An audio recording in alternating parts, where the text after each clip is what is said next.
Assalamualaikum warahmatullahi wabarakatuh. Alhamdulillah, alhamdulillahilladzi an'amana bi ni'matil imani wal islam wa bi ni'matil ukhuwah wal aqidah. Salatu wassalamu ala Rasulillah wa ala alihi wa ashabihi wa mawalah wa la haula wa la quwwata illa billah wa ba'da. Alhamdulillah, puji syukur kita kepada Allah Subhanahu wa taala dipertemukan kembali dalam majelis yang mubarakah, insyaallah menjadi bagian dari Raudhah min Riyadil Jannah, taman dari taman-taman surga yang Allah sediakan di muka bumi. Semoga Allah Subhanahu wa taala istiqomahkan kita dalam jalan yang telah ditentukan olehnya, dan sampai akhir hayat kita senantiasa dalam iman dan cinta kita kepada Allah dan Rasulnya. Saudara sekalian, para pemirsa dan jamaah sekalian rahimakumullah, pada pagi ini alhamdulillah kita insyaallah akan melanjutkan bahasan kita tentang As-Sirah An-Nabawiyah,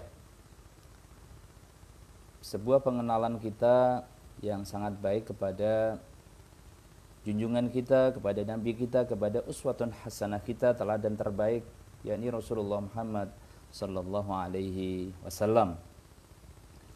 Setelah pekan kemarin kita sampai membahas tentang mengapa Allah Subhanahu wa taala hadirkan Nabi ini di Mekah. Kita sampai pada sejarah tentang bangsa Arab. Maka kita lanjutkan pada majlis pagi kita kali ini tentang kelahiran Nabi sallallahu alaihi wasallam sampai nanti remaja beliau dan dewasa hingga menjelang bi'tsah, menjelang beliau diutus oleh Allah Subhanahu wa taala menjadi nabi dan rasulnya. Saudara sekalian yang dirahmati Allah Subhanahu wa taala, di dalam sirah Ibnu Hisham disebutkan bahwa kelahiran beliau sallallahu alaihi wasallam ini di hari yang mulia. Semua hari mulia, tetapi tentu kemudian kelahiran beliau ini menjadi sangat spesifik, menjadi lebih dimuliakan lagi oleh Allah Subhanahu wa taala, yakni terjadi di hari Senin tanggal 12 Rabiul Awal. Tahunnya, kalau kita mengambil riwayat dari Ibnu Hisham di dalam sirah nabawiyah beliau, 570 Masehi. Ada yang menyebut 571 Masehi. Nah, kita ambil yang 570 Masehi. Sahabat sekalian rahimakumullah, di hari tersebut, di tanggal tersebut, maka ini adalah merupakan kelahiran manusia agung, manusia mulia, yang karenanya kemudian ada peristiwa-peristiwa besar yang membersamai dengan kelahiran Nabi sallallahu alaihi wasallam tersebut. Di antaranya adalah peristiwa yang terjadi sebelumnya. Beberapa saat sebelumnya terjadi penyerbuan dari pasukan gajah yang kita kenal dengan pasukan gajah yang dipimpin oleh Abraha. Ini adalah raja Yaman yang beragama Nasrani. Dia di bawahnya Raja Najasyi dan masuk waktu itu dalam kekuasaannya Romawi. Di sebelumnya, waktu sebelumnya, Raja Najasyi ini sangat iri dengan selalu ramai dan dikunjunginya Ka'bah di Mekah. Karenanya kemudian Raja Abraha ini kemudian membangun gereja yang sangat besar dalam rangka untuk menyaingi Ka'bah, sehingga nanti banyak orang beralih dari yang tadinya selalu mengunjungi Ka'bah menjadi mengunjungi gereja yang dia bangun di Yaman tersebut.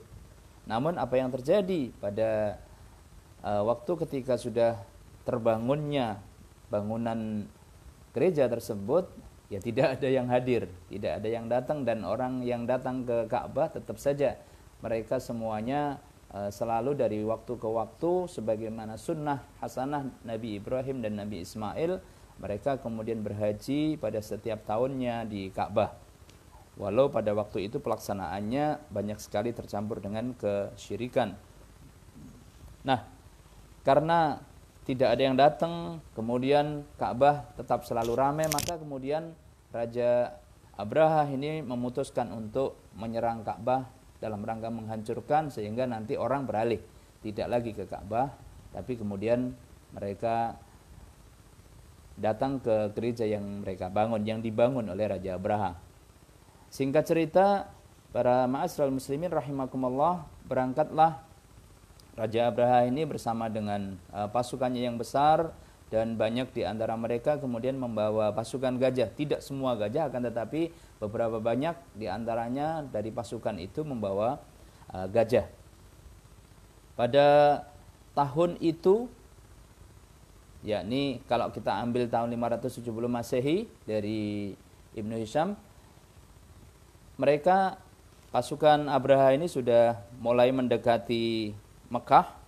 Pada waktu itu kemudian mereka melakukan perampasan beberapa barang, beberapa hewan dan sebagainya. Termasuk di antara yang dirampas adalah unta-untanya Abdul Muthalib, pimpinan dari Quraisy yang menjadi penguasa untuk menjamu para tamu-tamu ke Ka'bah dan sebagainya. Di antaranya adalah 200 ekor untanya Abdul Muthalib ini dirampas oleh Abraha. Nah, ketika mengetahui bahwa unta beliau ini dirampas oleh Abraha, maka kemudian Abdul Muthalib bersama dengan beberapa tokoh Quraisy mendatangi Abraha dan kemudian meminta kembali untanya tersebut. Sang Abraha ketawa melihat apa yang diminta oleh Abdul Muthalib tersebut. Abdul Muthalib, pimpinan dari orang-orang Quraisy yang selama ini menjadi penguasa dan juga mengurusi tamu-tamu untuk datang ke Ka'bah, ini hanya minta unta-untanya, gitu. Demikian kata Abraha. Kenapa? Karena bagi Abraha ini persoalan yang sangat kecil. Loh, apakah engkau tidak mendengar apa yang hendak aku lakukan, gitu kan? Dia kan mau bermaksud untuk menghancurkan Ka'bah, tetapi mengapa kemudian seorang tokoh Quraisy, pimpinan Quraisy yang selama ini menjaga Ka'bah, ini justru hanya minta terhadap 200 ekor untanya, gitu. Nah, coba perhatikan jawaban Abdul Muthalib. Kata Abdul Muthalib, wahai Abraha, sesungguhnya unta-unta itu ada pemiliknya dan aku adalah pemiliknya. Karenanya kemudian saya datang sebagai pemilik unta itu untuk meminta unta yang telah engkau rampas dan harus Anda kembalikan kepadaku pemiliknya. Sedangkan urusan Ka'bah ini ada pemiliknya, karenanya tentang rencana engkau untuk menghancurkan Ka'bah itu setelah aku serahkan kepada pemilik Ka'bah ini. Demikianlah penegasan Abdul Muthalib. Agak heran si Abraha dan juga ya dia ngeri-ngeri juga. Kok begitu jawabnya, gitu kan? Setelah kemudian, oke, baiklah kalau begitu. Karena ini urusannya kecil, hanya unta, dikembalikan unta itu kepada Abdul Muthalib. Setelah kemudian dikembalikan, Abdul Muthalib bersama dengan beberapa tokoh Mekah kemudian menyingkir, ya. Ini pasukannya sudah nggak mungkin kita hadapi, sudah biarin saja. Kita benar-benar pasrahkan saja Ka'bah kepada pemiliknya, yakni Allah Subhanahu wa taala. Maka hadirin jamaah sekalian rahimakumullah, setelah kemudian beberapa Abdul Muthalib dan tokoh-tokoh Quraisy ini mereka menyingkir di beberapa bukit, beberapa pegunungan di sekitar Ka'bah tersebut, melihat apa yang terjadi. Pada waktu itu kemudian mulailah bergerak pasukannya Abraha untuk mulai masuk kota Mekah, dan beberapa saat ketika belum sampai sangat dekat dengan Ka'bah tetapi mulai mendekati, ya, mendekati Ka'bah, Allah Subhanahu wa taala kemudian kirimkan, ya, wa arsalna alaihim tayran ababil, ya. Allah kemudian utus burung yang kita kenal dengan namanya ababil, ya.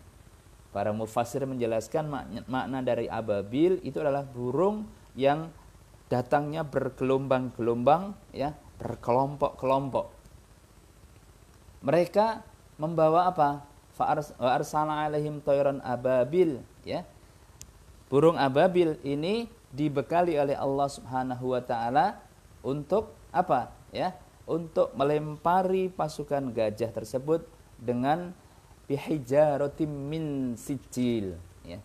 Membawa batu dari neraka yang disebut dengan sijil, ya, hijaratim min sijil. Disebutkan di dalam tarikh burung ini membawa 3 batu masing-masingnya, ya. Di paruh kanan, di kaki kanan, kaki kiri, kemudian di paruh mereka, paruhnya. Sehingga masing-masing burung tersebut membawa 3 batu dan kemudian dilemparkan kepada pasukan gajah. Dan apa yang terjadi? Faja'alahum ka'asfim ma'kul, ya. Sehingga pasukan gajah ini kemudian luluh lantak, terlumatkan dengan batu-batu yang dilemparkan oleh burung ababil tersebut. Nah, hadirin jamaah sekalian rahimakumullah, ini peristiwa yang luar biasa menjelang kelahiran Nabi Sallallahu Alaihi Wasallam. Dan ketika kemudian di hari di mana lahirnya Nabi Sallallahu Alaihi Wasallam, ada juga bersamaan dengan itu Allah hadirkan peristiwa-peristiwa alam yang tidak biasanya. Dan ini membersamai kelahiran manusia agung Rasulullah SAW, antara lain adalah bergoyangnya beberapa di istana Persia, ya, itu banyak yang goyang sehingga ada 14 balkonnya yang kemudian runtuh. Api Majusi yang selama lebih dari 1000 tahun tidak pernah padam, ya, pada hari kelahiran beliau Sallallahu Alaihi Wasallam itu kemudian padam, ya. Dan banyak sekali peristiwa-peristiwa besar yang membersamai kelahiran Nabi Sallallahu Alaihi Wasallam yang menandakan bahwa era baru segera hadir. Era baru di mana lebih dari 500 tahun manusia sudah banyak meninggalkan agama dari nabi-nabi sebelumnya, ya. Mereka sudah berada dalam kondisi kejahiliahan sehingga di hari tersebut, hari Senin 12 Rabiul Awal 570 Masehi ini, ya, kita dapati ada peristiwa-peristiwa besar dan itu akan menjadi momentum terbangunnya peradaban baru. Nah, saudara sekalian rahimakumullah, pada kesempatan yang singkat dan mulia ini, maka mari kita lanjutkan bagaimana ketika beliau sallallahu alaihi wasallam itu lahir. Ada banyak peristiwa-peristiwa besar, ya, di mana pada waktu itu ada budaknya paman beliau, budaknya Abu Lahab, namanya Thuwaibah. Namanya Thuwaibah ini diminta oleh kakek beliau Abdul Muthalib untuk menyusukan di awal, menyusuinya, ya, untuk menyusuinya. Dan Thuwaibah ini budaknya Abu Lahab ini yang mengabarkan juga kelahiran beliau sallallahu alaihi wasallam kepada tuannya, kepada Abu Lahab. Yang karenanya kemudian nanti ada riwayat disebutkan bahwa Abu Lahab ini sangat bergembira dengan kelahiran beliau sallallahu alaihi wasallam dengan informasi yang didapatkan dari budaknya Thuwaibah tersebut. Karenanya kemudian kegembiraannya Abu Lahab diwujudkan dalam bentuk memerdekakan budak tersebut. Kalau kita hitung namanya memerdekakan budak, ini budak ini pada waktu itu seperti properti, ya, harganya bisa sangat mahal sehingga ya tergantung nanti seperti apa kerjanya, atau mungkin kalau budak wanita berarti cantik dan seterusnya, itu nanti harganya berbeda, tetapi mahal, ya, relatif mahal. Nah, kegembiraan Abu Lahab bahkan kemudian diwujudkan dalam bentuk memerdekakan budaknya yang mengabarkan, memberikan informan pertama tentang kelahiran keponakannya tersebut, Muhammad sallallahu alaihi wasallam. Sehingga nanti di dalam riwayat paman beliau Abbas ini bermimpi tentang bahwa Abu Lahab ini mendapatkan keringanan di setiap hari Senin, keringanan dari siksa Allah Subhanahu wa taala, ya. Walaupun diringankan tetapi masih tetap disiksa karena kafir. Nah, hadirin semuanya yang dirahmati Allah Subhanahu wa taala, pemirsa yang dirahmati Allah, sehingga setelah kelahiran beliau dan beliau kemudian disusukan, pada awalnya disusui oleh Thuwaibah ini, kakek beliau Abdul Muthalib yang tentu penanggung jawab utama atas kelahiran Nabi Shallallahu Alaihi Wasallam karena beliau dalam kondisi yatim, dan ini hikmahnya begitu besar, begitu banyak, ya.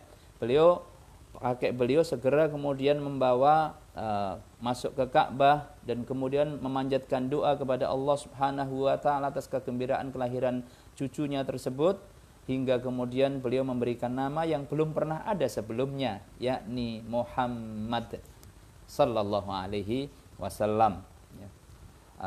Ahmad, Hamida, ya, itu terpuji.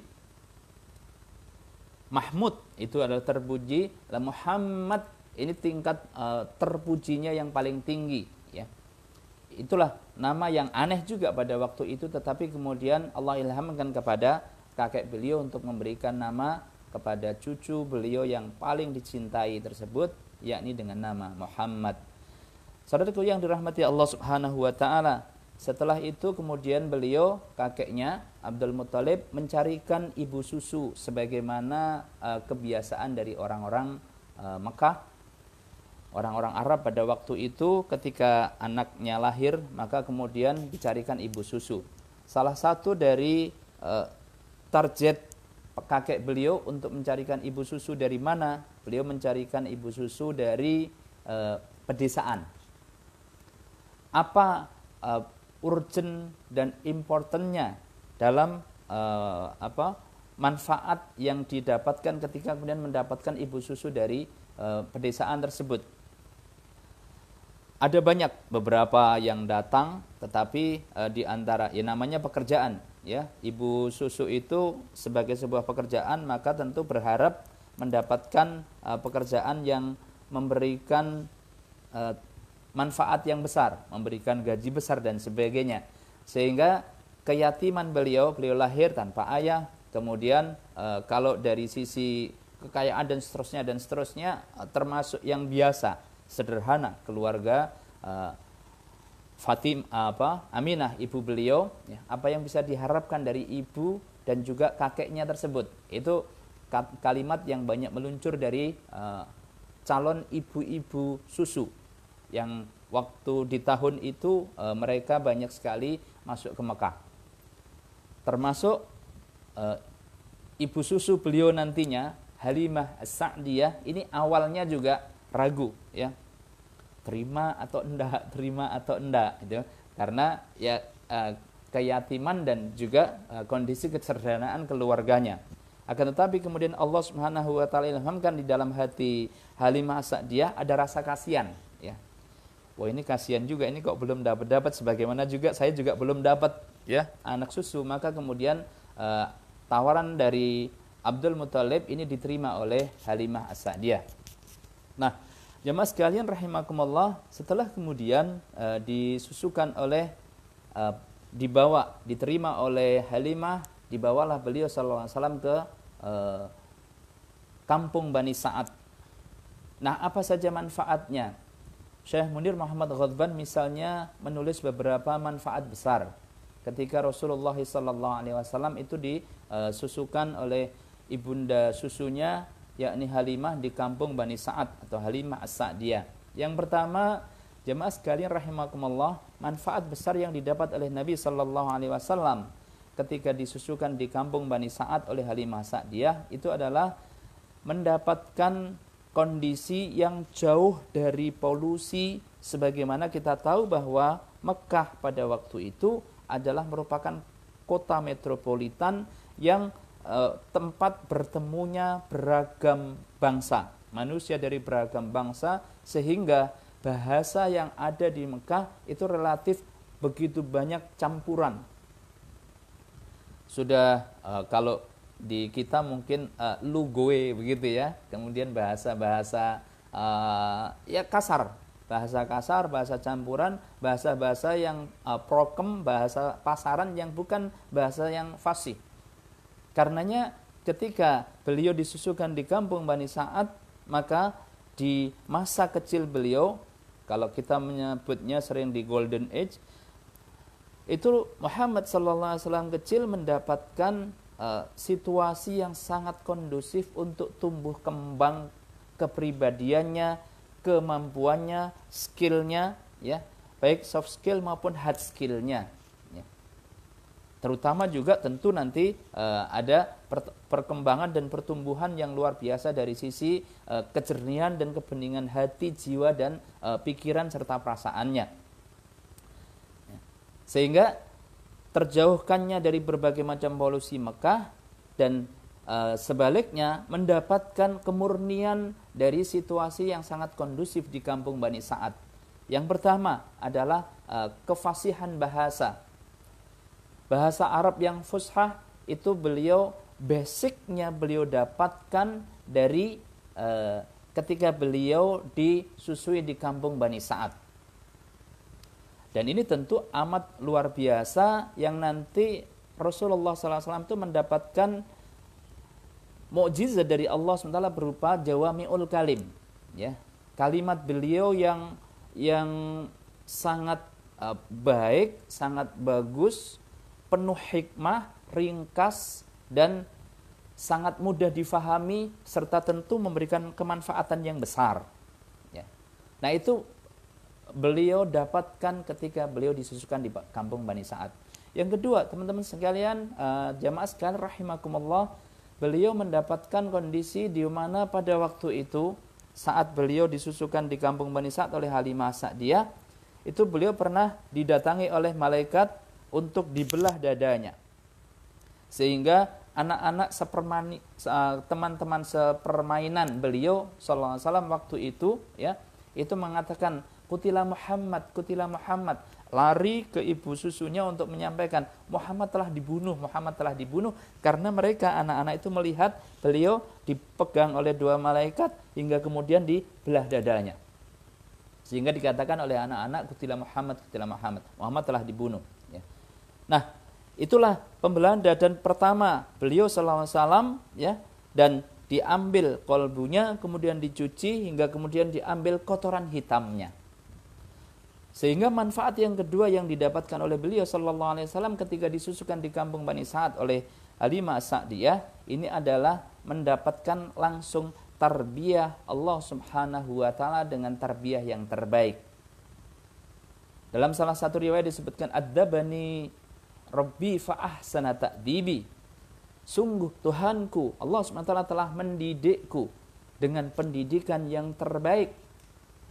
Dan di antara bentuk pendidikan terbaiknya adalah dicucinya kolbu beliau hingga kemudian diambil kotoran hitamnya.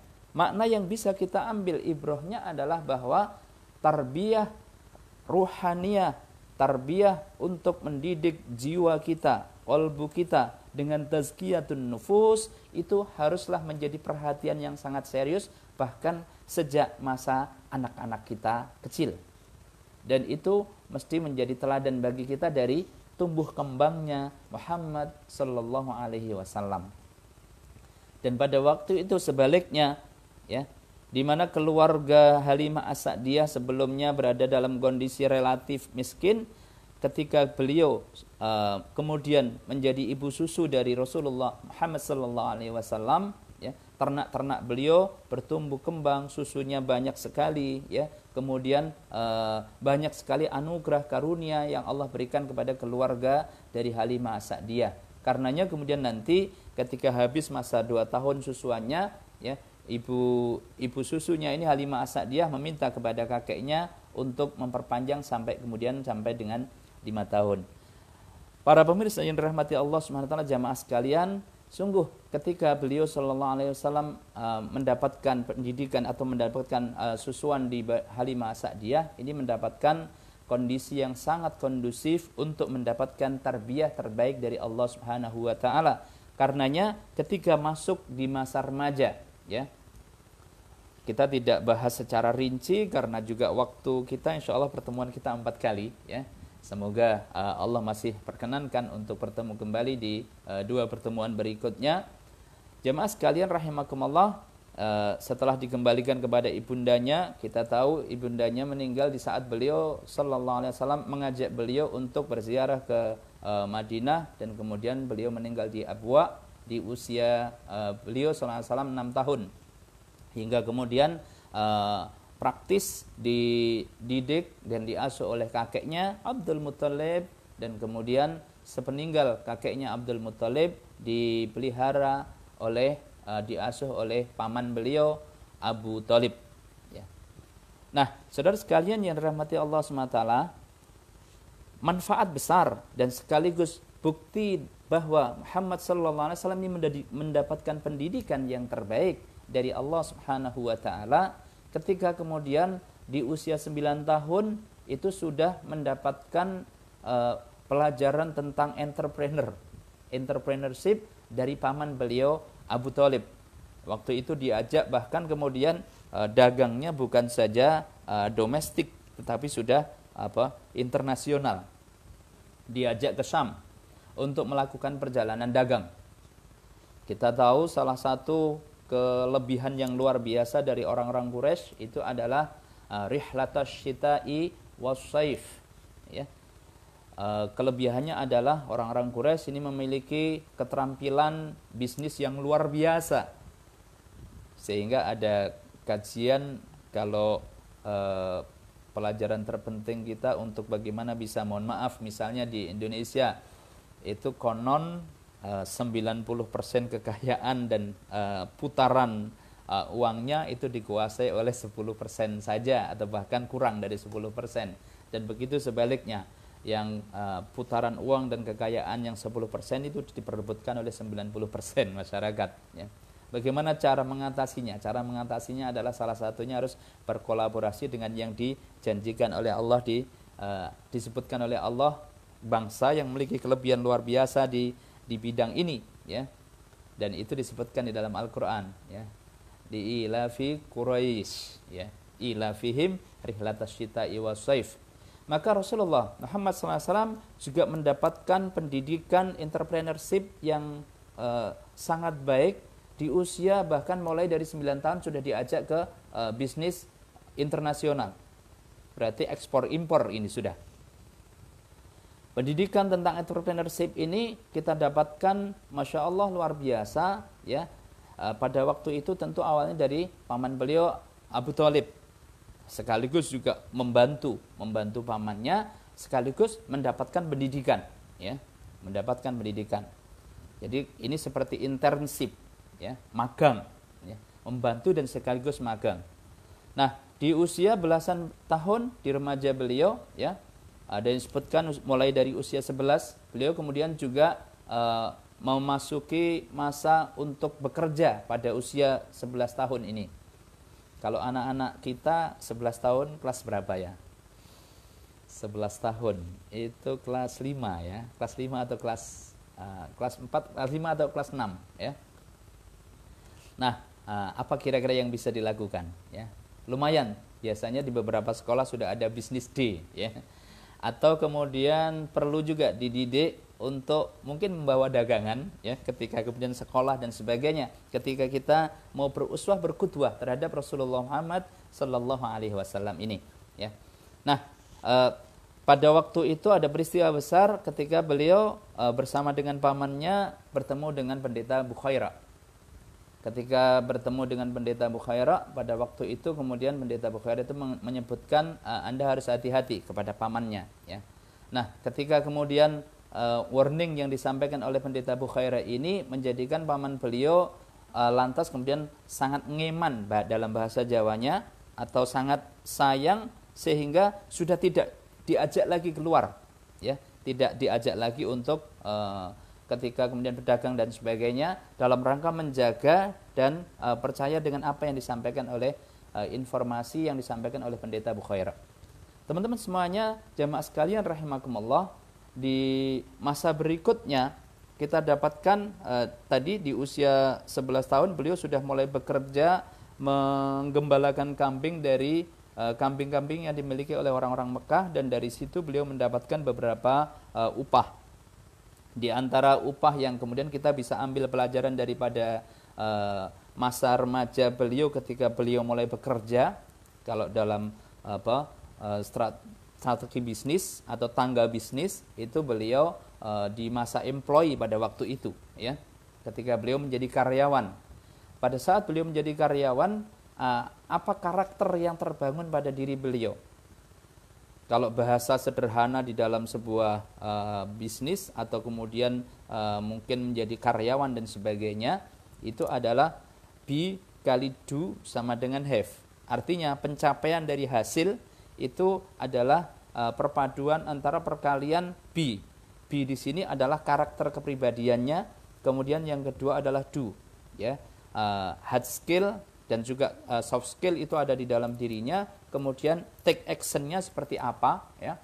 Nah, dari hasil antara be kali do inilah yang kemudian bisa didapatkan hasilnya. Nah, dari sisi be, Muhammad sallallahu alaihi wasallam di saat beliau menjadi employee tersebut itu telah menunjukkan dan menghadirkan 4 sifat utama dan nanti akan menjadi sifat wajibnya ketika beliau menjadi Rasul. 4 sifat wajib Rasul. Apa itu? Ya, sidik, amanah, fatonah, tablik. Atau kita bahasakan dengan fas, ya. Fatonah, amanah, sidik, tablik. Gitu. Sidik, amanah, fatonah, tablik ini telah ada di dalam diri beliau, ya, Muhammad sallallahu alaihi wasallam. Misalnya di saat beliau mendapatkan upah sebagaimana janji sebagaimana MOU-nya, beliau mendapatkan upah segenggam kurma. Ketika kemudian waktunya mendapatkan gajian, ya, kurma yang diberikan kepada beliau itu digenggam oleh beliau, tetapi kemudian ada kelebihan. Nah, sifat fas atau sidik, amanah, fatonah, tablik yang ada pada diri Muhammad sallallahu alaihi wasallam ini kemudian mengharuskan beliau untuk kemudian mengembalikan ada kelebihan kurma yang ada dari upah atau salary yang beliau dapatkan dari ketika beliau bekerja tersebut. Mohon maaf Tuan, ini kelebihan, ya. Kalau kita kira-kira gimana? Atau orang-orang sekarang, ya. Itu kalau mendapatkan kelebihan 1 atau 2 butir kurma atau 3 begitu, ya kira-kira ditelesep-telesep ya, dimasuk-masukkan, ya. Tetapi Muhammad sallallahu alaihi wasallam telah memberikan teladan utama tentang kesudikan beliau, tentang amanah beliau, tentang kejujuran beliau, tentang 4 sifat wajib beliau, ya. Itu telah benar-benar ada di dalam diri beliau Muhammad sallallahu alaihi wasallam sehingga beliau mengharuskan dirinya untuk mengembalikannya. Yang kedua, peristiwa juga ketika beliau menjadi employee tadi, menjadi pekerja saat mengembalakan kambing. Pada awal-awal beliau mendapatkan upah, ya, sebagai seorang pekerja mendapatkan upah pertama, kalau masih jomblo biasanya mau dipakai apa? Ya, mungkin traktir temennya atau seneng-seneng atau apalah, ya. Pada waktu itu beliau Muhammad sallallahu alaihi wasallam juga diajak oleh kawan-kawannya. Diajak untuk apa? Diajak untuk Muhammad nonton yuk kita, begitu. Diajak nonton, ya. Karena kesetia kawanan beliau, ya nggak enak ya kalau menolak dan sebagainya. Oke, baiklah, ya. Maka berangkatlah Muhammad bersama dengan kawan-kawannya untuk nonton, ya, untuk nonton. Nah, bukti bahwa beliau mendapatkan tarbiyah terbaik dari Allah Subhanahu wa taala adalah ketika beliau sampai ke tempat untuk nonton tersebut, Muhammad sallallahu alaihi wasallam segera saja tertidur. Ditidurkan oleh Allah Subhanahu wa taala. Ya, kita tidak tahu, tidak ada data informasi ini tontonan apa, gitu kan. Anggap saja misalnya mubah atau ya enggak ada manfaatnya, tetapi ternyata Allah telah menjaga Muhammad SAW dari hal bahkan kesia-siaan atau sesuatu yang tidak bermanfaat. Terhadap tontonan yang seperti itu, ya, itu sudah Allah tidurkan. Beliau tidur, ya. Jadi kalau kita gambarkan sekarang misalnya nonton, ya, nonton film begitu, ya. Nyampe tempat itu langsung tidur, beliau bangun itu sudah nggak ada siapa-siapa, nggak ada apa-apa. Dan itu terjadi 2 kali, ya. Ini maknanya apa? Ibrah terpenting bagi kita adalah bahwa beliau Muhammad SAW telah benar-benar mendapatkan pendidikan yang terbaik dari Allah Subhanahu wa taala dalam bab ini adalah terhindarkannya dari berbagai hal yang sia-sia dan tidak bermanfaat. Nah, hadirin jamaah sekalian rahimakumullah.